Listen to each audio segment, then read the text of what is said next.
Hello అండి, welcome to మావి చిగురు స్టోరీస్. ఈరోజు కథ విచిత్ర పుష్పం. ఈ కథ రచించిన వారు కనుమ ఎల్లారెడ్డి గారు. ఈ కథ మీకు నచ్చితే లైక్ చేయటం మర్చిపోకండి. మీకు ఎలా అనిపించిందో కామెంట్ చేసి చెప్పండి. ఈ ఛానల్ని కొత్తగా చూసేవారు మరిన్ని మంచి కథల కోసం సబ్స్క్రైబ్ చేసి బెల్ ఐకాన్ ఆన్ చేయండి. అప్పుడు ఏ కొత్త వీడియో పెట్టినా మీ దాకా వస్తుంది. ఇక కథ మొదలు పెడదాం.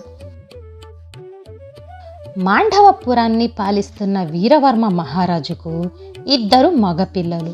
అందులో పెద్దవాడు రామవర్మ, పుట్టుగుడ్డి.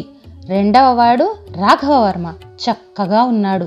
మహారాజు రామవర్మ గురించే చింత చేస్తున్నాడు. మహారాణి రత్నప్రభ ఇద్దరినీ సమంగా పెంచింది. రాఘవవర్మను ఉద్దేశించి, అన్నదమ్ములు ఎప్పుడూ విడిపోకూడదు, పగలు పెంచుకోకూడదు, రాజ్యంలోని ప్రజల సాధక బాధలను చూడాలి, మీరు సఖ్యతగా ఉండాలి, అన్నకు చూపు లేదని చిన్న చూపు చూడకు నాయనా అంది. ఛా, అలాంటిదేమీ ఉండదమ్మా, అన్నకు చూపు వస్తుంది అని రాఘవవర్మ చెబుతుంటే, నీ మాట ఫలిస్తే చాలు నాయనా అంది. రోజులు గడుస్తున్నాయి. పిల్లలిద్దరూ అన్ని విద్యలు నేర్చుకున్నారు. యుక్త వయస్సు వచ్చింది. వీరవర్మ గుడ్డి కుమారుడైన రామవర్మను ఎందరో వైద్యులకు చూపించాడు. ఎన్నో పసరులు ఔషధాల ద్వారా వైద్యం చేయించాడు. ఏమీ ఫలితం ఇవ్వలేదు. ఒకరోజు రాజ్యానికి సిద్ధ మహర్షి వచ్చాడని, ఆయన మాట నిజం అవుతుందని, ఎన్నో రోగాలను కుదిర్చిన వాడని తెలిసింది రాజుకు. ఈ విషయం తెలిసి సిద్ధ మహర్షికి కబురు పెట్టాడు. సిద్ధ మహర్షిని సాదరంగా ఆహ్వానించాడు వీరవర్మ. పిల్లలకు కబురు పెట్టండి అన్నాడు సిద్ధ మహర్షి. రామవర్మ, రఘువర్మ అని పిలవగానే వినయముగా చేతులు కట్టుకుని వచ్చి నిలబడ్డారు. మహర్షికి పాదాభివందనం చేశారు. సిద్ధ మహర్షి రామవర్మను పరీక్షగా చూసి కళ్ళు మూసుకొని నోటితో ఏదో జపిస్తున్నాడు. కాసేపటికి మహర్షి కళ్ళు తెరిచి, రాజా, నీ కుమారునికి చూపు వస్తుంది. ఇది వైద్యంతో నయం అయ్యేది కాదు, ఒక విచిత్ర పుష్పంతో నయం అవుతుంది అన్నాడు. రాజు ఆ మాటకు, విచిత్ర పుష్పమా? ఎక్కడుంటుంది స్వామి అన్నాడు. సిద్ధ మహర్షి ఇలా చెప్పాడు. రాజా, తూర్పు దిక్కున ఓ కొండపైన శివాలయం ఉంది. ఆ శివాలయం పక్కనే కోనేరు ఉంది. అందులో ఉంటుంది. చాలా మహిమాన్వితమైన పుష్పం. పౌర్ణమి రోజునే అది కోనేరులో నుంచి బయటకొస్తుంది. ఆ పుష్పాన్ని తీసుకువచ్చి శివునికి జలాభిషేకం చేసి రాజప్రాసాదంలోనే ఒక ప్రత్యేకమైన కొలనులో ఆ పుష్పాన్ని విడవాలి. తరువాత పౌర్ణమి రోజునే ఆ పుష్పాన్ని మీ కుమారుని కళ్ళకు తాకించాలి. అప్పుడే పూర్తిగా దృష్టి వస్తుంది. ఆ పుష్పం ఉన్న రాజ్యంలో సుఖశాంతులు ఉంటాయి, దుష్టపీడలు ఉండవు అని చెబుతూ, కానీ రాజా అంటూ ఆగాడు. చెప్పండి చెప్పండి మహర్షి అన్నాడు రాజు. మహర్షి గడ్డం దువ్వుకుంటూ రాజును పక్కకు ఆహ్వానించాడు. మహర్షి ఇలా చెప్పాడు. రాజా, ఆ పుష్పం మీ ఇద్దరి కుమారుల మధ్య చిన్నపాటి ఘర్షణ తెస్తుంది అన్నాడు. స్వామి అన్నాడు రాజు ఆందోళనగా. రాజా, విచారించకు, నీ కుమారుడు రఘువర్మ ద్వారానే ఈ కార్యం జరుగుతుంది. పుష్పం తెచ్చే వరకు నేను యోగ నిద్రలో ఉంటాను అన్నాడు. మహర్షి మీ ఆశీస్సులతో నేను ఆ పుష్పాన్ని తీసుకువస్తాను.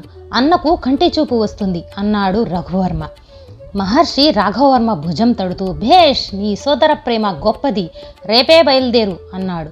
చిత్తం స్వామి అంటూ మహర్షికి పాదాభివందనం చేశాడు రఘువర్మ. ఆశీర్వదించాడు మహర్షి. వీరవర్మ ఆలోచనలో పడ్డాడు. పుష్పం ఇద్దరికీ ఘర్షణ తెస్తుందా?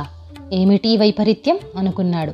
రఘువర్మ అన్నయ్య వైపు చూసి, అన్నయ్య, చూపు లేదని నీవు బాధపడకు, ఆ పుష్పం తీసుకువస్తాను అన్నాడు.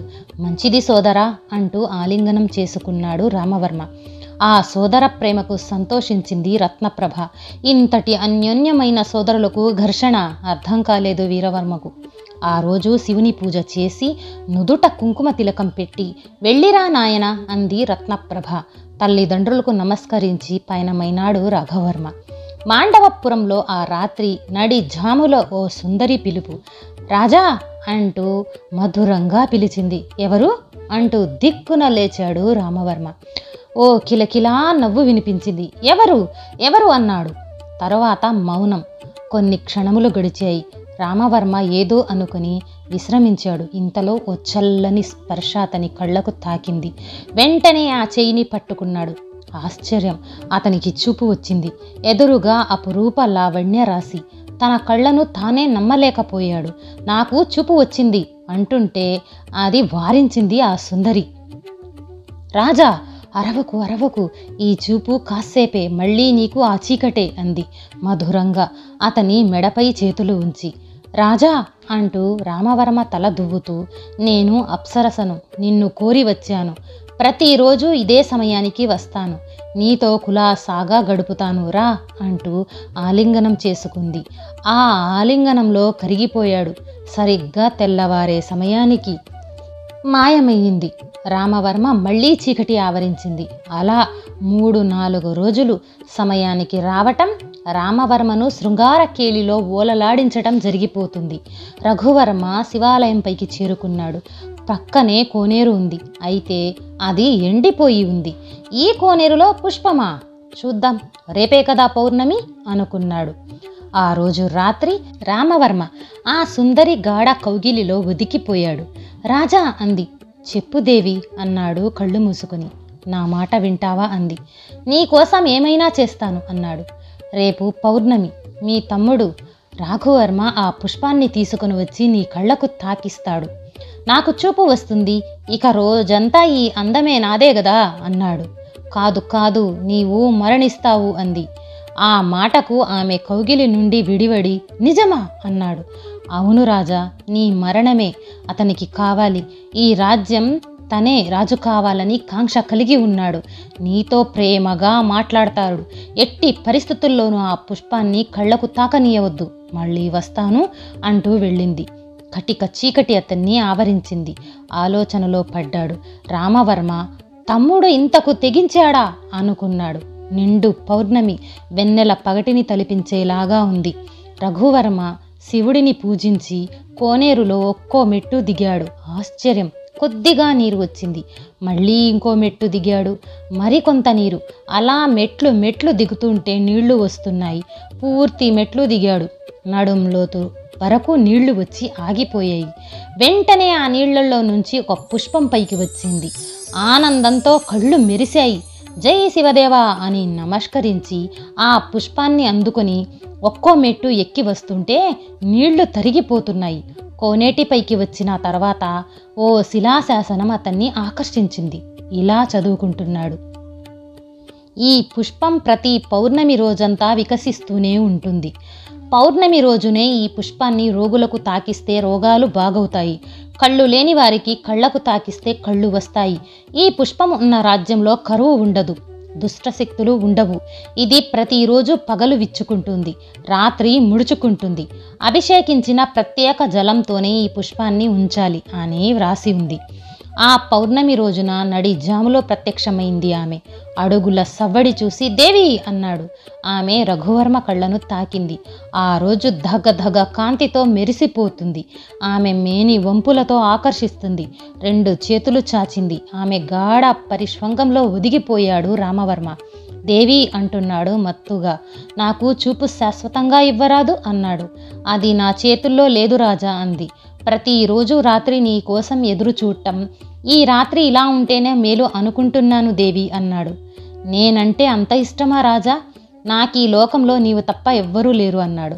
మరి నీ తమ్ముడు? వాడా? సోదర ద్రోహి అన్నాడు కోపంగా. ఆ పుష్పాన్ని చేజిక్కించుకున్నాడు రాజా అంది. వెంటనే ఆమె కౌగిలిలో నుంచి బయటపడి ఎలా సాధ్యమైంది అన్నాడు. దిగులు చెందకు, నీకు ప్రమాదం లేదు. వచ్చే మాసం పౌర్ణమి రోజున నీ సోదరుడు పుష్పాన్ని నీ కళ్లకు తాకించడానికి ముందుగానే నీవు ఆ పుష్పాన్ని నాకు ఇవ్వాలి. అదెలా సాధ్యం అన్నాడు. ఆ పుష్పాన్ని మీ ప్రాంగణంలోనే ప్రత్యేకంగా ఒక కొలనులో అభిషేకించిన జలంలో ఉంటుంది. ఇది నీకెలా తెలుసు అన్నాడు. పిచ్చిరాజా అని అతని మోముపై ముద్దు పెట్టి మాయ చేసింది. నీవు లేనిదే నేను లేను. ఎట్టి పరిస్థితుల్లోనూ ఆ పుష్పాన్ని కళ్లకు తాకనీయను. నీవు మరణించకూడదు. నీవు నా రాజువు అని అతన్ని తన రొమ్ముకు ఆంచుకుంది. దేవి అంటూ ఒదిగిపోయాడు. పుష్పాన్ని తీసుకుని ముందుగా సిద్ధ మహర్షి దగ్గరకు వెళ్ళాడు రాఘవవర్మ. స్వామి అని పిలిచాడు. యోగ నిద్రలో కళ్ళు మూసుకొని ఉన్న మహర్షి రాఘవవర్మ పిలుపుతో కళ్ళు తెరిచాడు. ఎదురుగా చేతిలో పుష్పాన్ని పట్టుకొని రాఘవవర్మ కనిపించాడు. అతన్ని చూడగానే చిరునవ్వు నవ్వి కూర్చో అంటూ ఆసనం చూపించాడు. పుష్పాన్ని మహర్షికి ఇచ్చి పాదాలకు నమస్కరించాడు. దీర్ఘాయువుతో జీవించు నాయన ఆశీర్వదించాడు మహర్షి. రఘువర్మ నీకో విషయం చెప్పాలి అంటూ చెవిలో ఏదో చెప్పాడు. అది వినగానే దిగ్భ్రాంతి చెందాడు రఘువర్మ. అలాగా అన్నాడు. మహర్షి దగ్గర సెలవు తీసుకుని రాజభవనం చేరుకున్నాడు. రాఘవవర్మ విచిత్ర పుష్పాన్ని తీసుకువచ్చాడని రాజ్యమంతా కోలాహలంగా ఉంది. రాజు రాణి ఆనందభరితులైనారు. రామవర్మకు ఈ విషయం తెలిసి కోపంతో ఊగిపోయాడు. నన్ను చంపాలని వచ్చావా అనుకున్నాడు మనసులో. పౌర్ణమి రాత్రి శివునికి ప్రత్యేక పూజ చేసి అర్చన చేసి అభిషేకం చేయించిన జలంతో ప్రత్యేక కొనలులో ఆ పుష్పాన్ని వదిలారు. రాజు రాణి రాఘవవర్మ వడివడిగా ముందుకు వెళ్ళిపోయాడు. సరిగ్గా అదే సమయానికి రామవర్మ ప్రాసాదంలోకి వచ్చి ఓ ఆకారం రాజా అంది. ఆ పిలుపు పరిచయం ఉండగా దేవి వచ్చావా అన్నాడు. ఆమె రామవర్మ కన్నులు తాకింది. ఈరోజు తొందరగానే నా మీద దయ కలిగిందే అన్నాడు. రాజా నీ మేలు కోరి చెబుతున్నాను. ఇక కాసేపటిలో నీకు మరణముంది. నీ తమ్ముడు నీ కళ్ళకు ఆ పుష్పాన్ని తాకించాలని చూస్తున్నాడు. కాబట్టి ముందుగానే ఆ పుష్పాన్ని తీసుకువచ్చి నాకు ఇవ్వు, వెళ్ళు అని అతని చెక్కిలిపై ముద్దాడింది. అదంతా వింటున్నాడు రాఘవవర్మ. రాత్రి వేళల్లో చూపు రావటమేమిటి? ఎవరి మాయావి?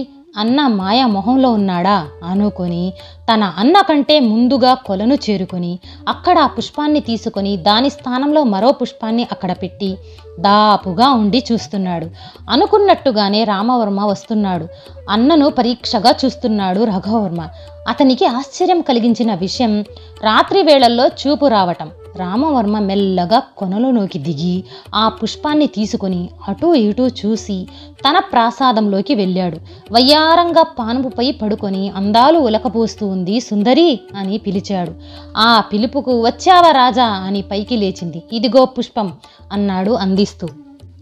నా మంచి రాజా అంటూ ముద్దులతో ముంచింది. పుష్పం ఇస్తే వెళ్తుందని కాసేపు పుష్పం ఇవ్వకుండా ఆట పట్టిస్తున్నాడు రామవర్మ. ఇద్దరూ నవ్వుతూ ఆట పాటల్లో ఉన్నారు. రాఘవవర్మ రాఘవవర్మ తండ్రి పిలుస్తున్నారు, నాన్నగారు వస్తున్నా అంటూ త్వరగా రా నాయన, పౌర్ణమి పోకముందే ఆ పుష్పాన్ని తీసుకుని అన్నగారి కళ్ళకు తాకించాలి అన్నాడు. రా నాయన అంది తల్లి. సిద్ధ మహర్షి వారికి కూడా కబురు పంపాను అన్నాడు రాజు. అనుకున్న సమయానికి సిద్ధ మహర్షి వచ్చాడు. అందరూ కొలను దగ్గరకు వెళ్ళి పుష్పాన్ని నమస్కరించారు. రాఘవవర్మ పుష్పాన్ని అందుకొని వడివడిగా రామవర్మ దగ్గరకు వెళ్తున్నాడు. అతన్ని అనుసరించారు సిద్ధ మహర్షి, రాజు, రాణి. రామవర్మ పానుపుపై సరస సల్లాపాలతో నవ్వుతూ ఆమె కౌగిలిలో బంధించాడు. పుష్పం మంచం కింద ఉంది. ఎవరో రావటంతో అటు చూసింది సుందరి. వెంటనే కళ్ళపై చెయ్యి వేయగానే చీకటి అలుముకుంది. రాఘవవర్మ ముందుకు అడుగు వేసి మాయావి ఆగు అనగానే ఆమె అదృశ్యమైంది. దేవి దేవి అంటున్నాడు రామవర్మ కళ్ళు నులుపుకుంటూ. దేవి అనే పిలుపు ఆశ్చర్యానికి గురి చేసింది రాజు రాణిలకు. అన్నయ్య ఈ పుష్పాన్ని తెచ్చాను, నీ కళ్ళకు తాకించుకో అన్నాడు. ఆపు ద్రోహి, అది పుష్పం కాదు మరణ పుష్పం అన్నాడు. ఆ పుష్పం నీకు ఎలా వచ్చింది? నేను ఆగాడు. తమ్ముడి చేతిలో మరో పుష్పం ఎక్కడి నుంచి వచ్చిందో అర్థం కాలేదు రామవర్మకు. రాజు రాణి అర్థం కాక అయోమయంలో ఉన్నారు. అన్నయ్య ఇది మహిమగల పుష్పం, నీ కళ్ళకు వద్దుకో అన్నాడు రాఘవవర్మ ముందుకు వస్తూ. వద్దు వద్దు, ఆ పుష్పాన్ని నా కళ్ళకు తాకించకు, అది నా కళ్ళకు తాకితే నేను మరణిస్తాను అన్నాడు. ఆ మాటకు అదిరిపడ్డారు రాజు రాణి. అన్నయ్య అంటూ ముందుకు వస్తున్నాడు తమ్ముడు. ద్రోహి ఆగు, అక్కడే అన్నను చంపి రాజ్యం దక్కించుకోవాలనుకుంటున్నావా అన్నాడు కోపంగా. కాదు అన్నయ్య కాదు, నేను ద్రోహిని కాను, నువ్వు మాయావి మోహంలో ఉన్నావు అన్నాడు. రాజు రాణి ఒకరి ముఖాలు ఒకరు చూసుకుంటూ మహర్షి వైపు చూశారు. మహర్షి తలాడిస్తూ ఇలా చెప్పాడు. రామవర్మ, గత కొన్ని రోజులుగా నీకు రాత్రి వేళల్లో మాత్రమే చూపుని ఇచ్చి మోహావేశంలో నిన్ను పడవేసి ఆ సుందరి రాక్షసి నీకు నీ తమ్ముడికి తగువు పెట్టి మిమ్మల్ని చంపి ఈ రాజ్యాన్ని స్వాధీనం చేసుకోవాలని, విచిత్ర పుష్పాన్ని సైతం దాని ఆధీనంలో ఉంచుకోవాలని దాని పన్నాగం. ఇది ముందే నేను మీ తమ్ముడికి చెప్పాను. నీ మంచం కింద ఉండేది నకిలీ పుష్పం. నీవు నమ్మకపోతే ఇప్పుడే ఆ రాక్షసిని నీ ముందర ప్రవేశపెడతాను. అయితే ముందు నీవు ఆ పుష్పాన్ని కళ్ళకు అద్దుకో అన్నాడు. రాఘవవర్మ వెంటనే ఆ పుష్పాన్ని అన్న కళ్ళకు తాకించాడు. నెమ్మదిగా కళ్ళు తెరిచాడు రామవర్మ. ఎదురుగా తల్లిదండ్రులు, సిద్ధ మహర్షి, అమ్మ నాన్న అంటూ ముందుకు వెళ్ళాడు. తల్లిదండ్రుల పాదాలకు, మహర్షి పాదాలకు నమస్కరించాడు. తమ్ముడు అంటూ ఆలింగనం చేసుకున్నాడు. నిన్ను రాత్రిళ్ళు మోహంలో పడేసే ఆ రాక్షసిని చూస్తావా అన్నాడు సిద్ధమహర్షి. నేనే కాదు, నాలాగా ఎవ్వరూ దాని వలలో చిక్కుకోరాదు. ప్రవేశపెట్టండి మహర్షి అన్నాడు. మహర్షి రాఘవవర్మ వైపు చూసి, రాఘవవర్మ ఆ పుష్పంలోని 3 రెక్కలను మృదువుగా తాకు అన్నాడు. రాఘవవర్మ మృదువుగా 3 రెక్కలను చేతితో చిక్కు ఆ ప్రాంతంలో దట్టమైన పొగ కనిపించింది. మాయావి బయటకు రా అన్నాడు మహర్షి. భయంకర ఆకారంతో గజ గజ వణుకుతూ కనపడింది రాక్షసి. రాజా, ఇన్నాళ్ళు నీవు దీని వలపులో చిక్కుకొని ఉన్నావు. పుష్పం చేజిక్కించుకోవాలని ఇది ఎన్నో ప్రయత్నాలు చేసింది. మిమ్మల్ని వధించి రాక్షస రాజ్యాన్ని స్థాపించాలి అనుకుంది. అన్న దమ్ములకు తగువ పెట్టాలనుకుంది. చివరకు ఇలా పట్టుబడింది. ఆ మాటలకు రామవర్మ తలదించుకున్నాడు. వెంటనే రాఘవవర్మ ఓరలో నుంచి ఖడ్గం తీసి రెప్పపాటలో ఆ రాక్షసి తల ఎగరగొట్టాడు. అప్పుడే తెల్లవారింది. రామవర్మ రాక్షసి బంధం నుండి విముక్తుడైనందుకు రాజు రాణి ఆనందించారు. సిద్ధ మహర్షి అన్న తమ్ములను పిలిచి, ఈ విచిత్ర పుష్పం ఈ రాజ్యంలో ఉన్నంత వరకు రాజ్యం సుభిక్షంగా ఉంటుంది. ఏ దుష్టశక్తి ఈ రాజ్యం వైపు కన్నెత్తి చూడలేదు. మహిమాన్వితమైన ఈ పుష్పాన్ని కొలనులోనే వదులుదాం రండి అన్నాడు. అందరూ కొలను దగ్గరకు చేరుకున్నాడు. సిద్ధ మహర్షి శివసూత్రాలు చదువుతూ ఉండగా కొలనులోకి పుష్పాన్ని వదిలారు రాజు రాణి. ఒకరి భుజాలపై ఒకరు చేతులు వేసుకున్నారు అన్నదమ్ములు. కొలను నీటిలో కదులుతూ ఉన్న ఆ పుష్పాన్ని అందరూ నమస్కరించారు. ఈ కథ నచ్చితే లైక్, షేర్ చేసి తప్పకుండా సబ్స్క్రైబ్ చేయండి.